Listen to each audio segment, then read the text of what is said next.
Afternoon, everybody. It's 2:45, and let's go on and get moving.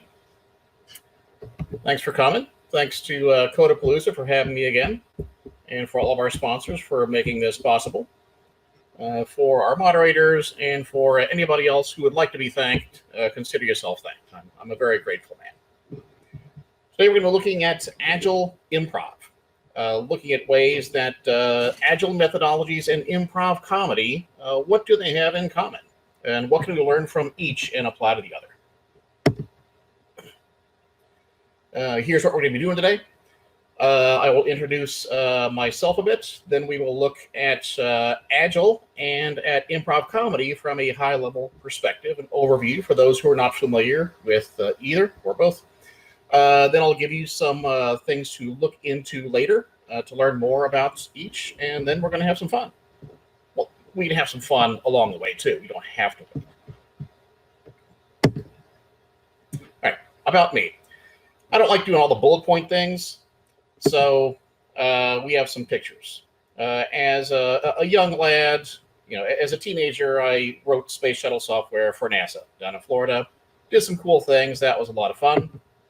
I then went on to virtual reality video gaming and turned Wolfenstein 3D into an arcade cabinet thing and put that out there into the world along with a small startup kind of deal. It worked great until the financial backer was deported for counterfeiting in Vegas.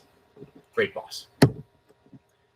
Worked for Homeland for a while, fighting bioterrorism through code. I founded or co-founded at least one startup.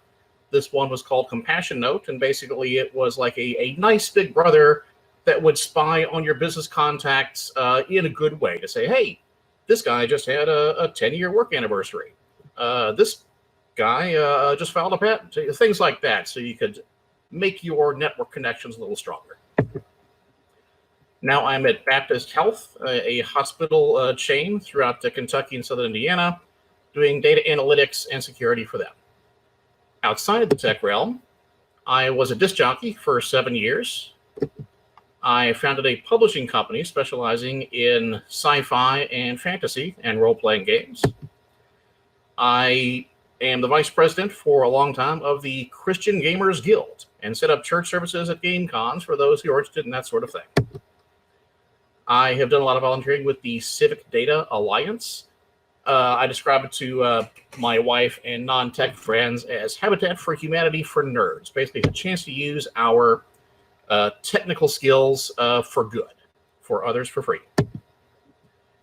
And last year joined an improv comedy troupe, Company Outcast, and helped actually co-write my first ever stage comedy play. And that was a fun experience. I've been funny, depending on who you talk to, most of my life. I've written funny things for me to deliver in terms of presentations or speeches or sermons, but writing comedy for other people to perform, that was new, and it was fun. I had a great time. Okay, Agile. Most of you have at least heard of Agile. It's been around for over 20 years. The Agile Manifesto lists the principles behind Agile, what it is, why they think it was necessary, and what their core beliefs are. First is that individuals and interactions are more valuable than processes and tools.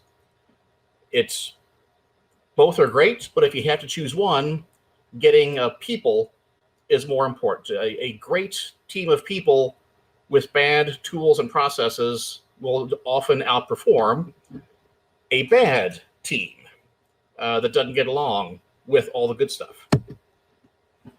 Valuing working software over comprehensive documentation. We don't need a 300-page document showing here's all the things it will ever do when you click on this, and then it will tell you. No, make something that works first. That is more important. Even if we don't have docs, or if they're very, very small, and even if it only does a very small thing, but having something that works is a lot more important than just having a story about it. Customer collaboration is much more important than contract negotiation.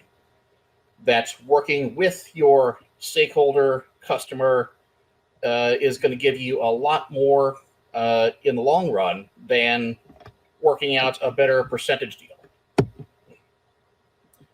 Responding to change is more important than following a plan. A plan is great, but once you get past step one in real life, it never really follows the plan. Being able to change with that is going to be far more valuable. To understand what Agile is and how it's different, let's look at the old way, sometimes called waterfall. Start with a list of documentation. You send that to the design team. The design team says, here's how it's going to look. They send it to the developer team. And eventually the developer team sends it back and says, hey, we're done, give it back. It might be months or years between step one and step four. The people who designed the docs may have been a committee that has disbanded and they don't even work here anymore. Who knows? By the time you deliver it, maybe it is no longer a problem and you've wasted a bunch of time. Or maybe the problem has changed a whole lot and what you delivered is what they wanted at the time, but now it isn't very helpful. A lot of problems with that. One group sends something to another group that does stuff, sends something to another group. By the time it gets back around, you've got the whole kind of telephone game. It never really works out.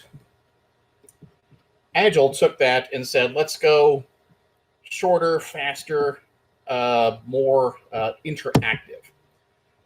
One of the most popular forms of Agile is Scrum. So instead of considering everything a straight line, let's loop back around and have a sprint. That is going to be a fixed point of time, often 1 or 2 or 3 weeks. But the amount of work that you do is only what is going to fit in there. So you know that every, let's say 2 weeks, there's going to be a release or update of something. It'll start out very, very small, kind of a hello world thing. And then, hey, now I am taking people's names, email addresses, and storing them here. And then the next time, now we can do this thing with them, and it gets more and more and bigger from there. And within the team, instead of only still looking at just 2 weeks or whatever the sprint might be, there is another loop back every time as well, usually daily, sometimes called a stand-up or a scrum, where the team gets together for 10, 15 minutes. Standing is recommended. That way you finish sooner. So nobody wants to stand around for a 2-hour status update. Here's what I'm doing, what I'm working on. Here's a problem I have. Can anybody help with that? And you go from there.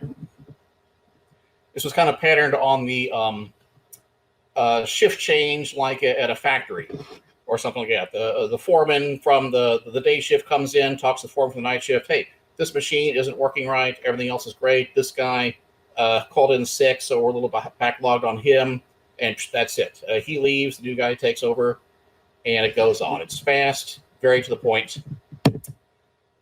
Kanban is another flavor of Agile. Instead of focusing on time, like Scrum does, this focuses on the work, but not the time. So I have a list of things that I want to do or I am going to do. I pick some of them, and now I am doing these things. The other stuff is still listed there as to do. When I finish it, that moves over. But Kanban, the point is that this, the board, is up there. Anybody can see it. It's often, a giant whiteboard up on a wall. If you walk past the bullpen office or cube farm, you see exactly what work needs to be done, what is being done, and all of that. No surprises of, hey, I thought this thing was already being worked on. No, we never. It's still in the do list. Everybody can see this. The team, the sponsors, the customers, depending on who the customer is. It is visible. Kanban comes from visual card. That these things, they're like Post-it notes, whatever they are, anybody can see what that is. It's not a surprise, very transparent. Lean is often used in the startup world. If the customer wants a car, you could say, okay, the first step, we give them a tire. All right, congratulations, you have a tire. Then, okay, now we have a whole bottom chassis. Still not incredibly useful. Now we have a body. Okay, and then finally, we have a car. So at the very end of the process, you have something you can use. But Lean says, no, not like that. First, we'll give them a skateboard. It's very, very simple, but you can do something with it. Then we make it a scooter, then a bicycle, then a motorcycle, and then finally a car. That each step along the way, there is something useful coming out of it. And if we were in the business of making and selling cars, in the top way, I wouldn't have anything to sell at all until everything was completely done.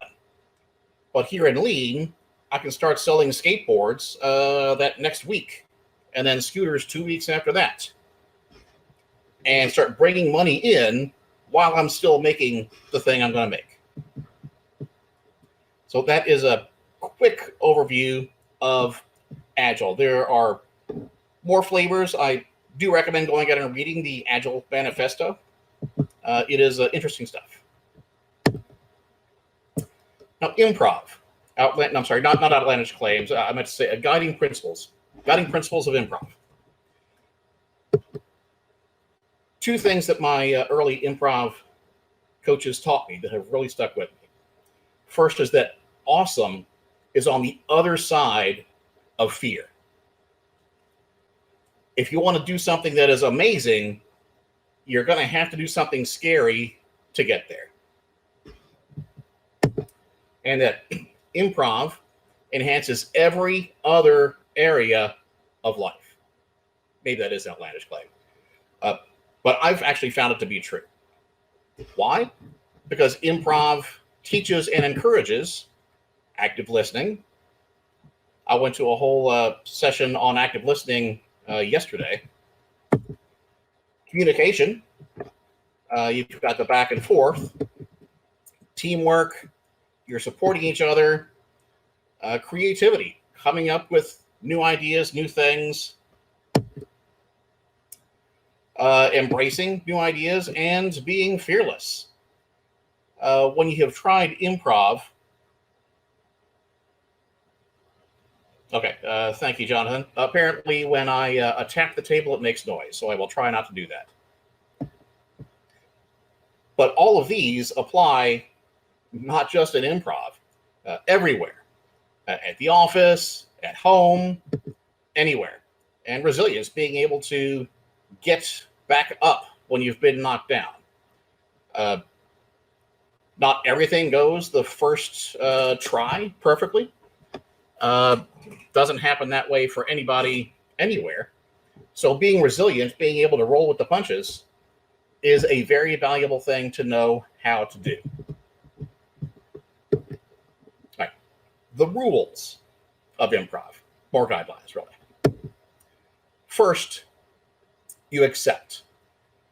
Your scene partner or the audience suggests a thing, says, hey, you are working in a pizza place. Okay, that's great. And then, yes, I am working in a pizza place. And I only have one arm. Or, yes, I'm working in a pizza place and I add to that. I don't knock down what we start with or negate it. I only add to what has already been suggested and what we are building on.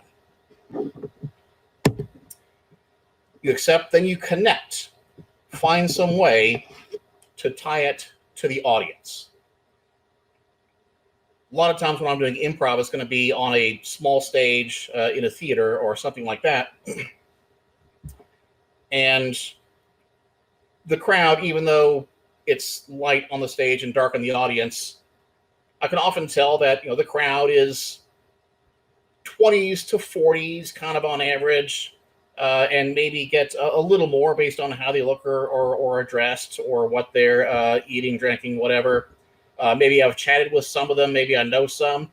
That way, I don't want to come in and do a whole bunch of technology humor if I'm talking to a bunch of farmers.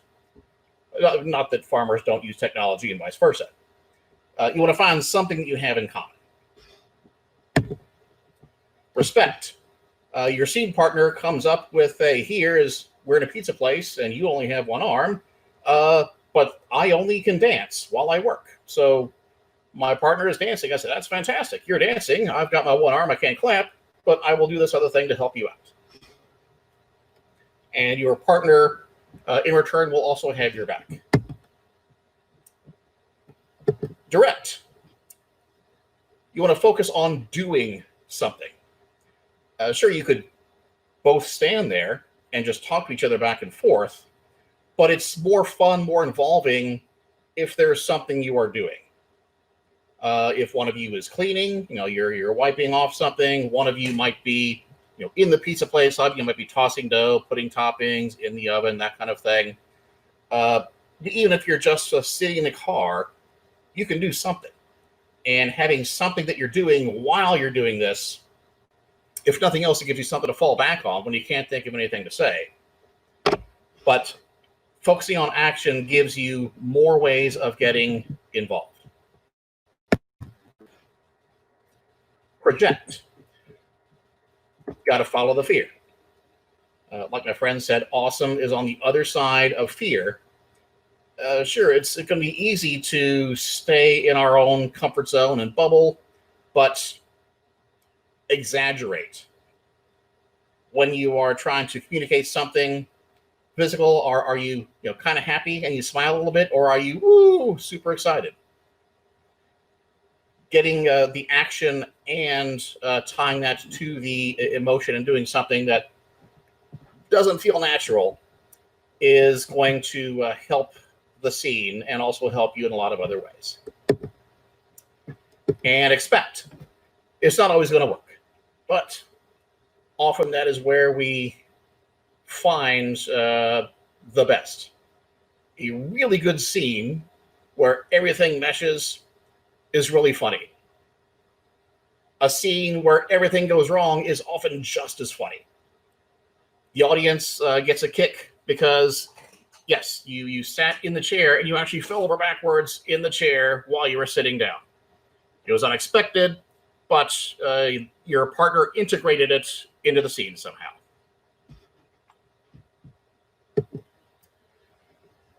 There are ways that, even though not all of you are in an improv group, have never tried it, I do recommend it. So I can't say, and maybe you never will, but you still can. There are lots of other ways to keep the neurons firing. Most cities have improv groups that meet. In Louisville, where I am, I think there are like 30 or 40 improv groups. Or at least if you count the surrounding counties and such. At any, well, not during COVID, but at any a given night, Wednesday through Sunday, there's probably an improv group playing around town. Different locations, different times, and they usually have different styles because they're made up of different people, and it's always going to be that way. A lot of them also offer rehearsals, or what they call improv jams, which is an improv session but with no audience. It's like rehearsals or warm-up exercises. It's a nice way to go and get your feet wet and try some things without doing it publicly. Takes the edge off. Some other interesting projects. One is the 48-hour film project. I've done this for several years. It's been going on for 30, I guess. It's an international thing. You arrange a team ahead of time. Hey, can you want to try to do this thing with me? Yeah, that sounds great. But you don't know what you're going to do. So you say, all right, no, you're kind of good at costumes. If you and you can help us, we don't know what kind of thing we're going to need. Just kind of be ready. That's great. I don't know if I'm going to need a scene in like a doctor's office or a farmhouse or wherever that might be. So you talk to your friends who have that kind of things to see if we need something, can we come to you? You get all these potential things lined up. Then on Friday night at 5 o'clock, your team draws a genre from a hat. Could be comedy, time travel, silent film, musical, drama, whatever it is. And that is the movie that you have 48 hours to make, between 5 and 7 minutes finished when you turn it in. And to make it more interesting, because that's, easy and boring at that point, right? Every film, regardless of genre, has to have the same line and character and a prop. They're all pretty easy. The line might be, "But what if you're wrong?" or "That's what I hear." The prop might be a paperclip or a hose. The character might be a cook named John or Jane. Could be an author or something like that. That everybody has to use those 3 secret ingredients, plus make a film in that genre, get your actors, your costumes, write your script, do everything, 48 hours, turn it in. Whew, wow. Then the next weekend, they'll show them in a local movie house, voting and prizes, things like that. Lots and lots of fun. Startup weekend is sort of the same kind of thing, but for business. You go there and people pitch ideas. You have, I think, 30 seconds usually. I have an idea that I want to do this and this. Wow, that sounds kind of good. Then you start to talk with that person and, let's form a team. And you learn from a bunch of experts. You have industry contacts there.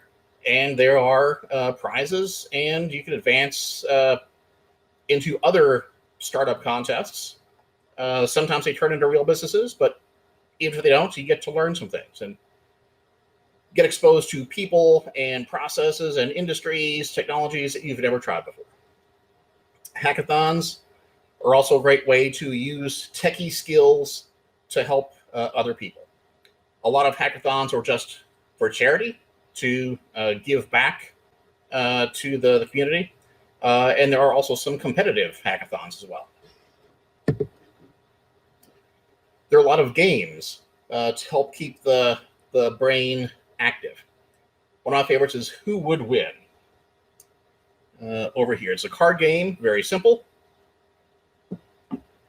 2 players at a time. They draw some cards each. So I might have Tarzan, and the other person might have Stephen King.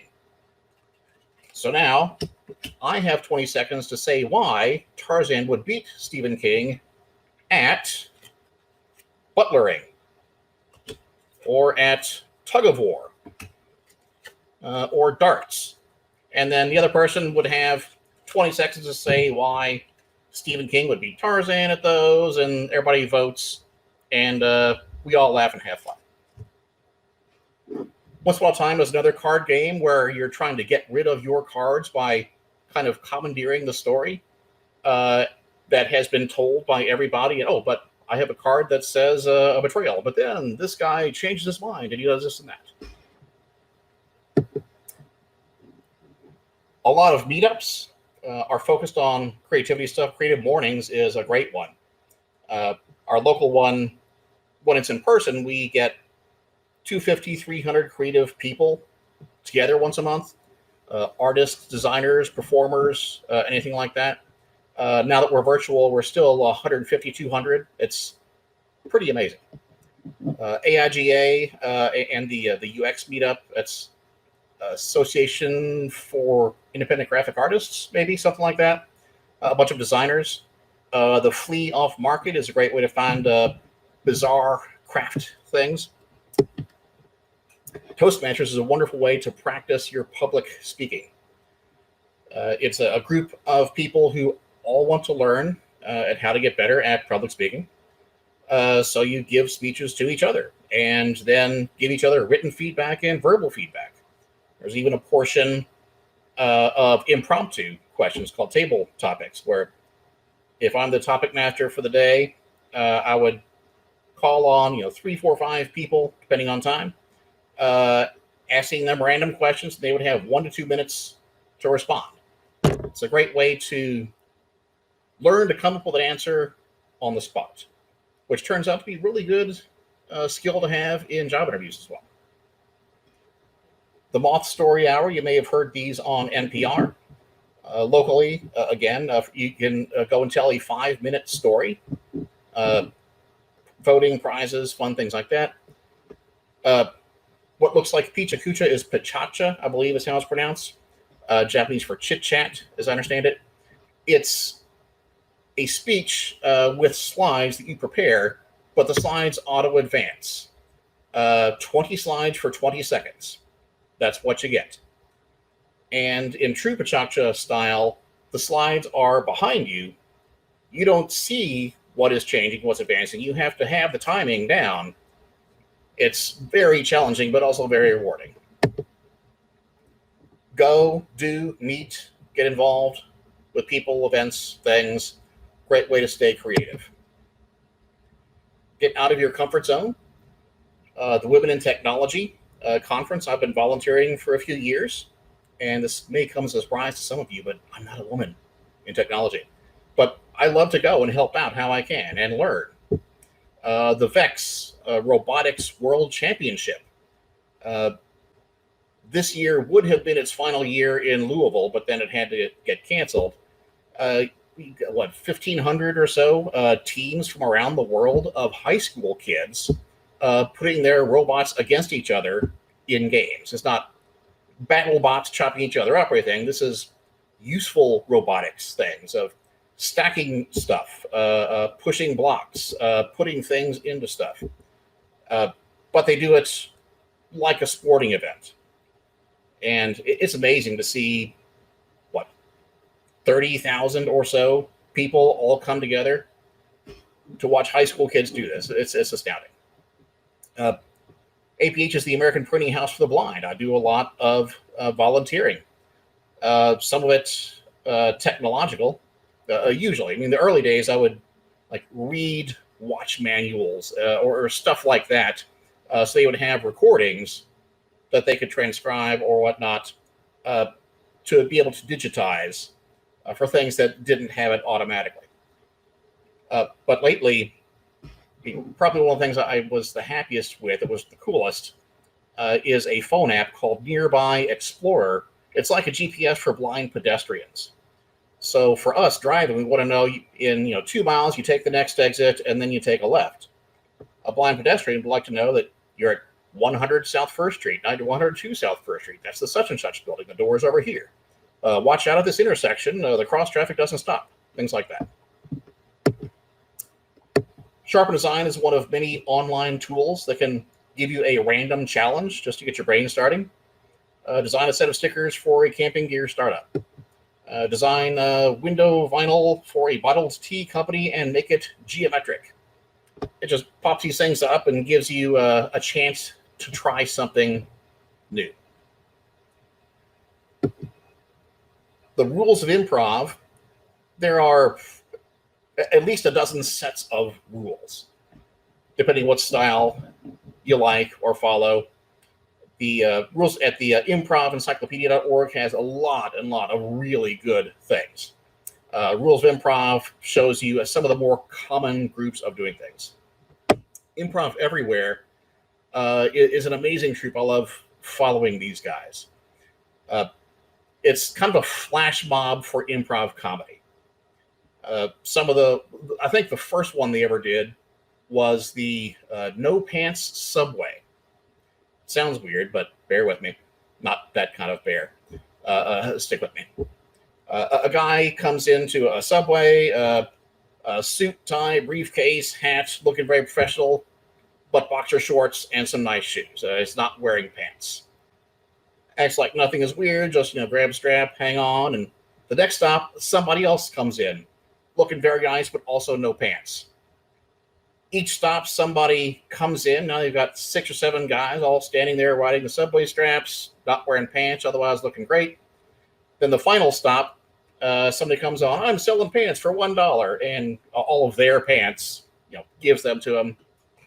That gives everybody on the subway something to laugh about, a story to share, something they will never forget. Another fun one they do is the Random Parade. They're on a street, a guy comes out of his building, he's going to go to the corner store and buy something and go right back up. But there's a woman there in a majorette outfit all dressed up like a parade leader with a baton. hey, sir, can you help us? Our parade leader isn't here. Can you carry this baton, please? And we'll follow you wherever you go. And then it looks like it's just her. Well, I'm only going up here to the ATM on the corner so I can get some money. And I'm going, well, that's fine. We'll just follow you. That's great. Okay, I'll take it. And he starts walking, and then out of the corner alley, 30, 40 people, a whole marching band comes out, following him as he walks over there. And then they'll go and hide for somebody else. All kinds of really fun, bizarre, crazy ideas. Here's a nice video about John Cleese talking about creativity and all the things it can do for us. Improv, a TED Talk about how improv can be used in life, how it can be used at work. Looks like the indentation is off on these. And humor as a life hack. It's kind of the ultimate shortcut for a lot of things. Now, we're going to try some things. There is a nice online improv workshop generator that will give you a list of a few warm-up exercises, some starters, and then kind of a big finale. Random each time. It shows you all the rules. Here's one that I picked from this. And here I'm just going to talk through. This is one that I might do in person. I have the next slide, things that we can kind of do together here virtually. So 5 things. A lot of improv troupes use this as a warm-up. 5 things. The way my local group usually does it, we'll stand in a circle, kind of squat and bang on our legs as we ask the first person, hey, Rachel, tell us your 5 favorite fruits. And we kind of the drum roll on our thighs going on. And she says, apples. And we all say, that's one thing. And go back to drum roll and banana. And all the way till the end. And that's 5 things. Clap. And then and she asks the next person, all right, tell me your 5 favorite comedy movies. And there's no right or wrong answer. You get Star Wars. All right, that's one thing. Most people would consider it funny, but you gave an answer. That's all that matters. Your next favorite comedy movie might be a pomegranate. Who cares? You gave an answer. That's 2 things. Just like an athlete might, stretch muscles before a race, doing things like this get us all to move our bodies, to yell, to interact with each other. Nice way to get the blood and the brain flowing. Bippity Bippity Bop. This is a team game. Stand in a circle. We have one person, the first leader, goes in the middle and points to somebody and says, bippity bippity.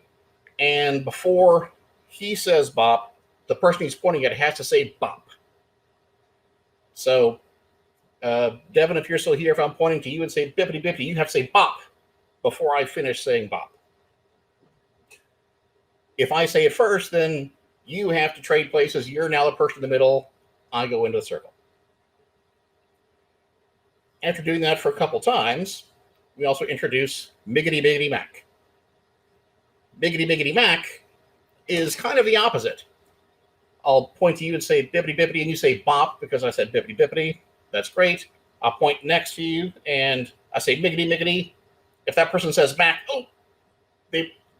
you're not supposed to say Mac. I'm supposed to try to get you to say Mac, but you don't say it. If you said it accidentally, then okay, sorry, now you're the next person in the middle. Sometimes we'll throw in some other weird things as well. Might point at somebody and say, Charlie's Angels, and then count to 5. So person in the middle has to stand with their gun like that. On either side, they have to join in and make the whole Charlie's Angel gun pose. Fun ways to, again, get us involved, get people moving around doing things. Awesome day. I asked somebody, what was your day like? I went to the conference. We'll start at the beginning. Okay, got out of bed, showered, brushed my teeth, and then Everybody else starts coming in and being color commentators. And he's brushing right now with broad strokes, very aggressive. Ooh, now he's swishing. Turn your ordinary day into an awesome day. Commercial interruption. A chance to come up with something unusual. Let's see. All right. Here is a letter opener. You have 60 seconds to sell this to me, but not as a letter opener. Come up with some other brand new use for this thing. And well, it's great for picking things that need picked. It's great for scraping things. Just whatever. Find some other use for this and convince us that we all need it. Hitchhiker. This one we have 4 people at a time set up chairs, 2 sets back to back, like we're in a car. One's the driver, then the passenger, somebody in the back seat, but then you pick up a hitchhiker and ask the audience something unusual about the hitchhiker. They're dressed weird. How are they dressed? Well, they're dressed like a clown, or they're dressed like Lincoln, whatever it is. They get in. Now you have a clown or something in the back seat. You talk along, then at some point the clown kills the driver. Oh no! And then everybody shifts. The passenger moves over, becomes the driver, and everybody moves up a little bit, and then you pick up a new hitchhiker. So you keep on picking up really weird, random killers of all the luck. Shift left is another fun one, a little similar, where you have 4 people arranged kind of in a square again. You come up with 4 scenes. All right, so from the audience, give me an occupation, accountant. Okay, so person A and B, you are an accounting scene together. Figure out which one's the accountant, which one's the customer. All right, now shift left. So you go like this. So now instead of A and B in front, we have B and C in front. Person B is half of our accountant skit, but also now, give me a location that can fit on the stage. Hot air balloon. Okay, a hot air balloon. So the 2 of you are in a hot air balloon together. All right, now shift. Now you got C and D up front.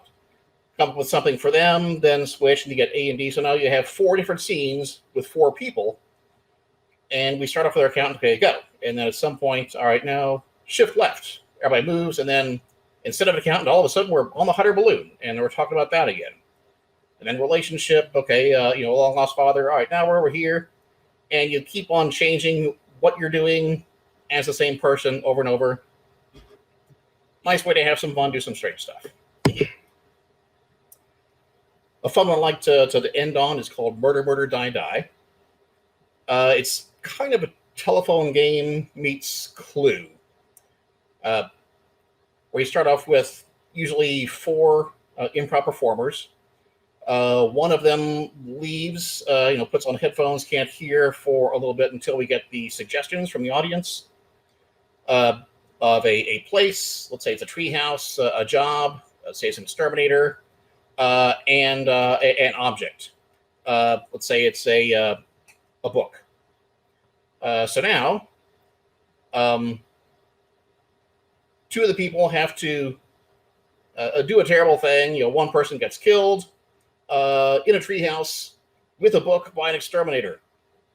But they can't make any actual words, only weird noises. So only through actions and kind of odd gurgly sound effects, they have to get across who they are, where they are, and what they're killing with. The next person comes in, and the person who just killed the previous one does the same sort of thing, trying to explain where they are. Kind of climb up and look around. I'm trying to tell them that I'm in a treehouse. But they might pick up an attic. So now they think it's an attic, and they'll tell the next person attic. And at the end, when everything is done, you bring all the performers out. Okay, you're starting with the last person. Where did you think we are? I thought we were in this. I thought we were in this. And it's a nice way to find out all the communication errors possible in a team setting. And everybody gets to have fun. All right, so we got 20 minutes. I don't know if we have time to do any actual virtual games. I'd like to have a little time for questions too. First is a warm-up of Name Circle. Moderator, can you open up and have some of our people join video chats with us? Let me stop sharing. Anybody interested in giving it a try? Please join in, and we'd love to have you. Never done it before? Don't worry. You can't do it wrong.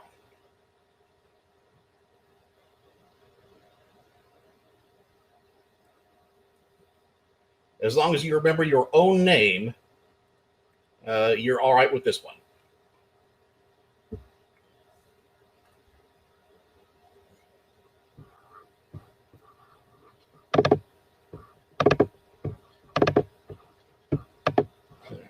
I don't see how to minimize my own video so I can see everybody at once, but I can at least see people now. Try it over here.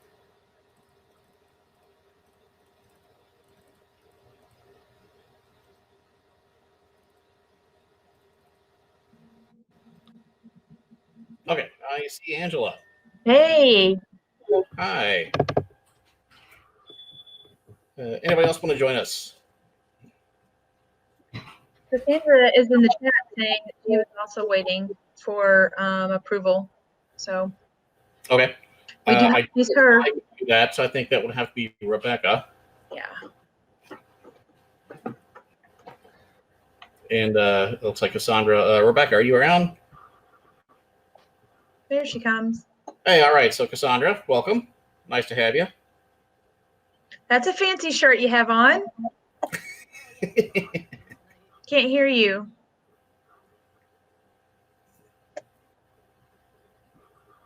It's okay to talk, Cassandra. You can make noises. We'll be all right. Hey, Mr. Red Hat, Devin. You're walking on the water, just like usual. All right. No, I'm not that cool. And we scared off Cassandra. I guess she's trying to figure out the microphone. Say something, Cassandra. Can we hear you?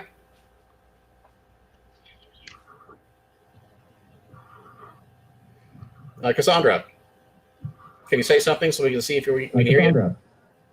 Can you say something so we can see if we can hear you? Oh, there's the delay. Hmm. Nope, can't hear you. Okay. I can see your mouth moving. Yeah. That's how most people like me. And my wife will really wish I came with a mute button. Cassandra, we can hear you, just the volume is really low. Oh, let me turn my volume out. Maybe I can hear her better. Okay. Well, while we figure out Cassandra, we're going to play a game called Name Circle. This is a warm-up. So in person, we would imagine we had a circle with 10 or how many people of us are there to rehearse and get started with it. I would start us off and I would point to somebody and stay pointing. So I'm going to say Dave, and then I'm going to point to Angela. So say your name and then point to somebody, Angela. Cassandra. No, well, say your own name. Oh, Angela. And then Cassandra, say your name. Maybe we can't hear you, but then point to. All right, well, she's gone. So you're pointing to Devin instead. Devin. And you would point to me, who started it. So now we have all said our names. Now, I'm going to do it the same order we did, but we've already practiced saying our name and pointing. So, Dave, Angela. Angela. Devin. She's pointing to you, Devin. Oh, from my perspective, she pointed at you, Dave. Well, that's all right. We all have different Brady Bunch layouts, but we're going in the same order that we did. So Devin. yeah. So now the three of us have gone through. We do it again. And it's, imagine we had more people than this. This is a nice way to learn people's names because a lot of first timers come. So again, Dave, I point to Angela. Angela. Point to Devin.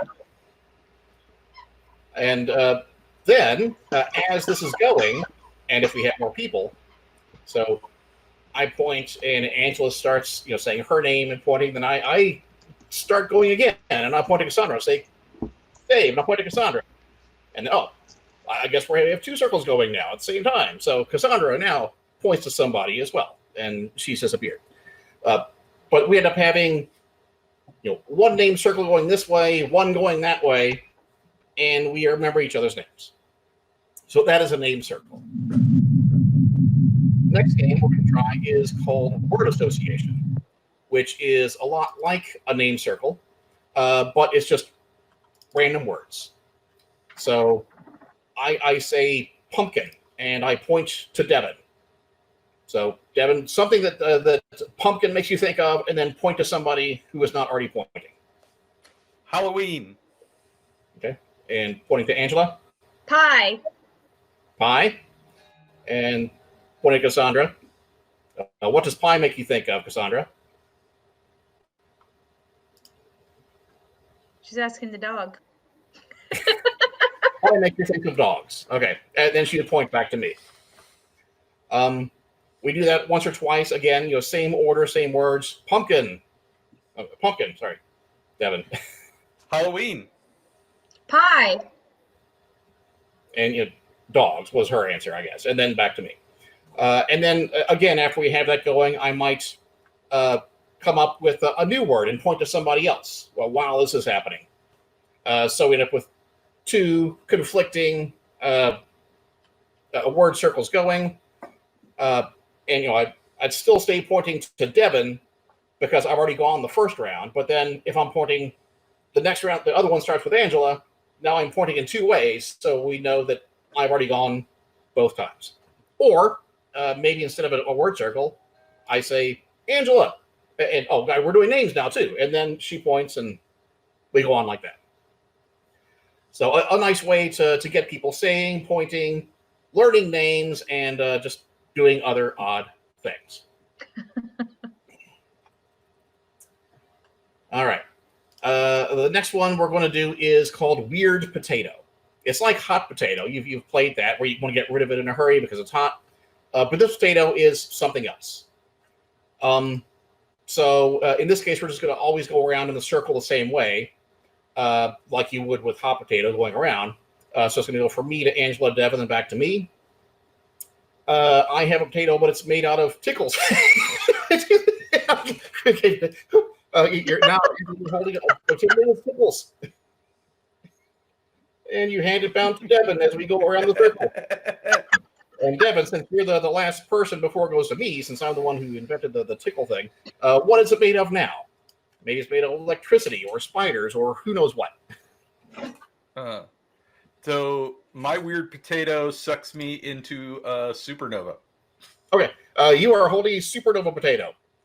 Then you hand off to me, and I hold you, and I blow off, and I hand the supernova potato off to Angela. And we go around until everybody gets to pick what kind of a weird potato do we have now, Angela, as you pass it on to Devin. Oh, I get to pick what kind of weird potato I have? Yes.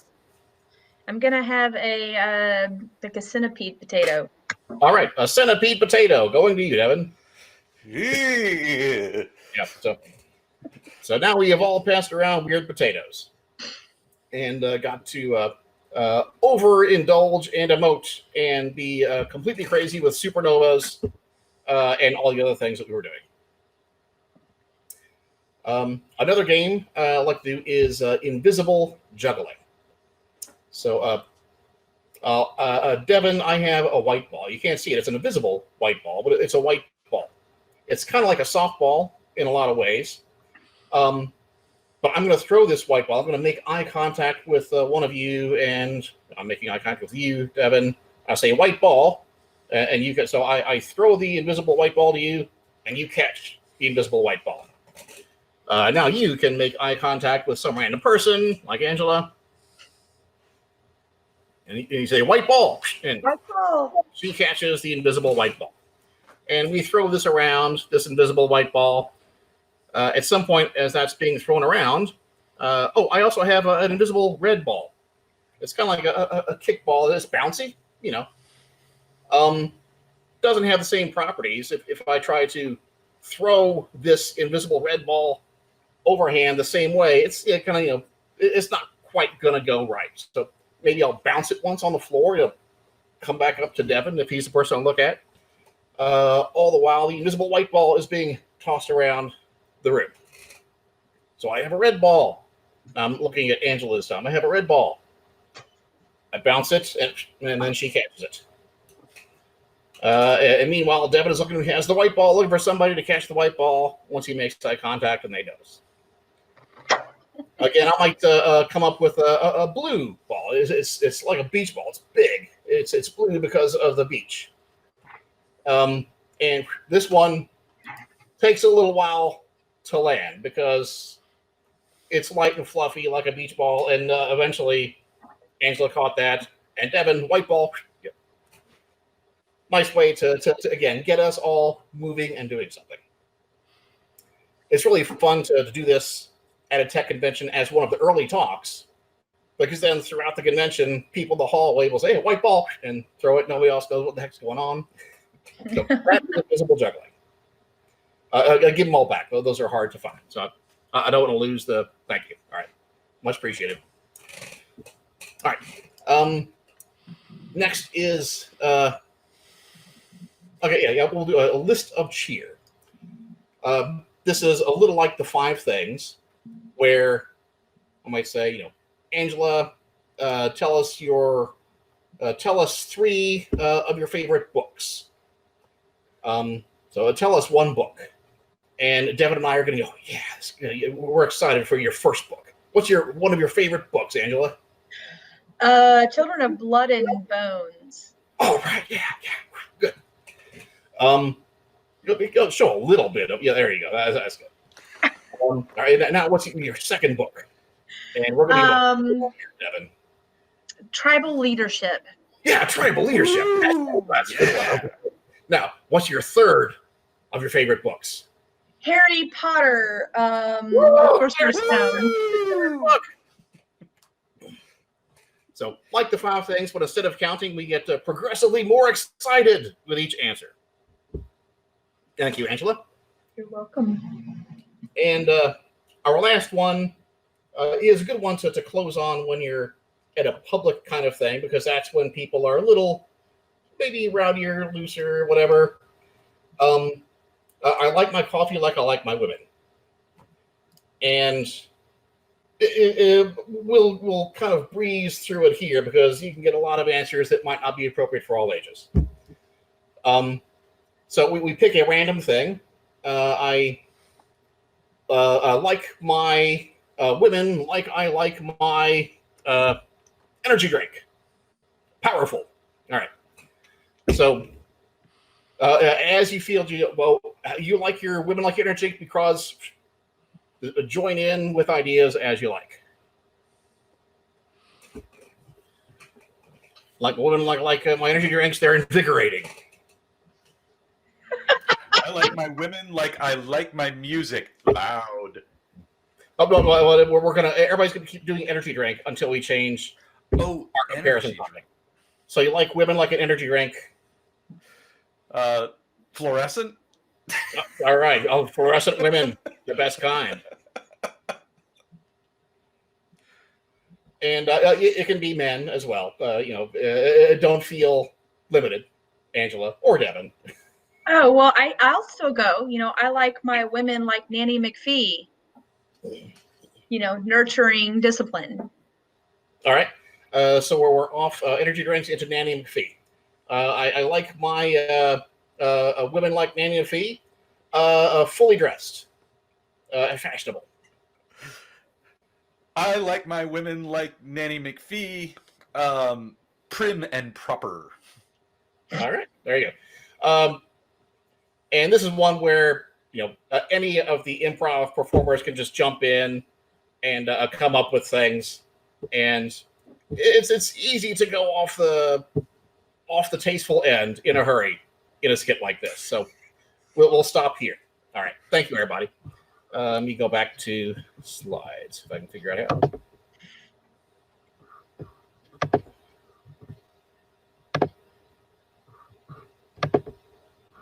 All right. So we've gone through these. All right. Name circle, the word strings, weird potato, visible judging, list of cheer, and coffee like women. That's a kind of virtual improv set that we did together. The slides are all available at the link at the bottom there, wp.me. Plus, the recording is going to be available later. And actually, I will stop sharing. That's going to be our last slide. And I want to have time for questions. Let me finally open the chat over here.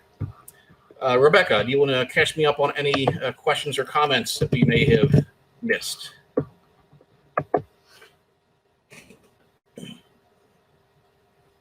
Hey, Mandy from ILF. All right, the Innocent Lives Foundation. It's good to have you here. Fantastic. ILF is a great volunteer organization using hacker tech type skills to catch people who do very naughty things with kids and turn them into the authorities. I'm glad I don't have to look at all the awful things that they have to look at all the time. But ILF is great. Thank you, Mandy. Appreciate that. All right. Well, we still have like 3 or 4 minutes left, and it seems we don't have any questions because everybody is probably asleep or has already abandoned me. All right. Well, Dave, thank I have a question for you. Yeah, sure. So, when we're working on Scrum teams and we want to, inject a little creativity in our days, in our daily interactions with our team, if you're having these ceremonies that are 15 minutes or less, or maybe you're having planning some event that the teams aren't necessarily looking forward to, or retrospective or whatever, what is your go-to quick exercise just to kind of get people in better spirits? And Devin, they might have been doing this when you were there. We worked together at one point. One of the teams at a previous job kind of went about it the other way. If you were late to their daily stand-up, then they would roll the die of shame. They made themselves a custom 8-sided die, and you might have to wear a goofy hat that they would keep there for the rest of the day to get people in the habit of being on time. That was funny, and it was a nice way to get people in a positive mood by you have to go and get coffee for all of us because you were 2 minutes late to our stand-up. What do you mean have to? You get to wear the goofy hat. It's a reward. Well, not that goofy hat. So then everybody wants to be late. Yeah. No, this was like a giant with tassels and ring things hanging down, a big feather, and it was purple or something. And it might have been like 2 feet tall, things like that. But ways to get people, I guess, in a better mood for retrospectives, especially because those can often be downers of you did this wrong and this thing was awful. No, start by looking at the things that were great. This turned out even better than I thought. We should do more of this. And then, what should we change? Well, don't say, here's the thing that was bad. We should change it. Say, hey, next time, maybe we could try doing this instead.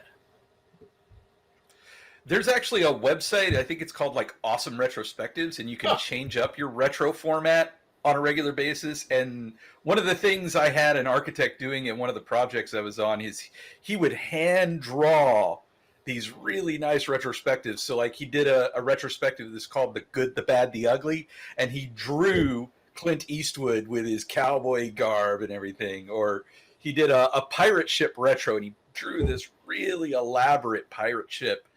And then another thing, on one of the teams that I'm on right now, we have a part of our social contract is we end all ceremonies with a meme picture.